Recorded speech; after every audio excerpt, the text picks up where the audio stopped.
enclosure. But we'll probably only see like 5 or 6. Yeah, they do look like dogs. Right? That weird similarity that... They look very Malamute, right?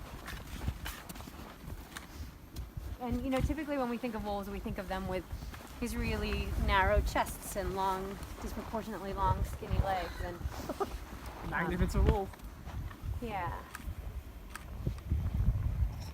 And whether or not that's a byproduct of inbreeding or domestication syndrome, or if this is what like the buffalo wolves really were like all those years ago. Because they're extinct in the wild, right? No, the subspecies is actually.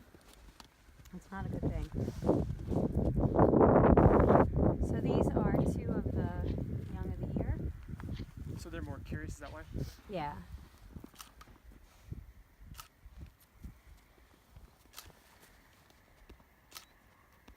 Here comes another one. So they're not...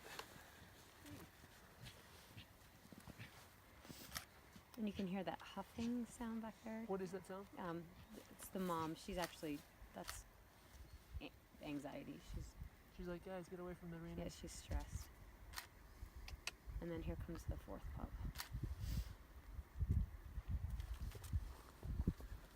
So they're pretty fine as long as you're down low. It's the height thing? With these guys are fine with anything. Like they're total monsters. Like I wish they would stay further away. But for the adults, yeah. If you're down low, that makes it better.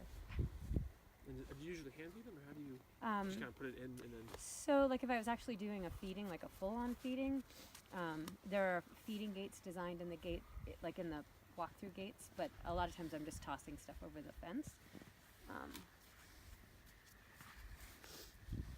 So we'll just toss some stuff to these guys, just so you can.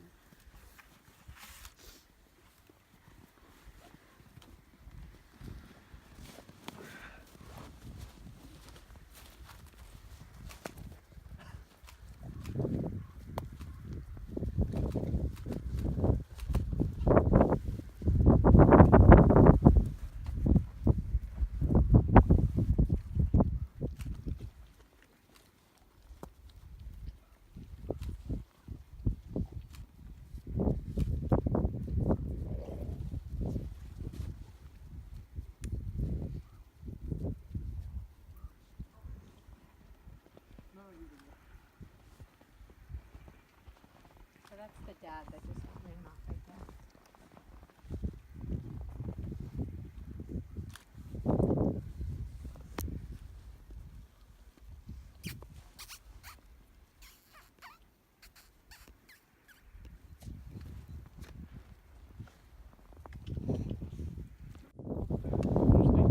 Yeah. They're pretty chunky. This is Whitey on the left.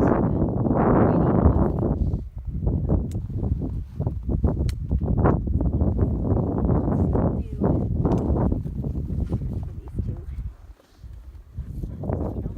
These are pig ears. Really? Yeah, one of the guys that does work out here just butchered a pig, and so we sent me the feet and the ears. Is it okay to go? Oh, wait.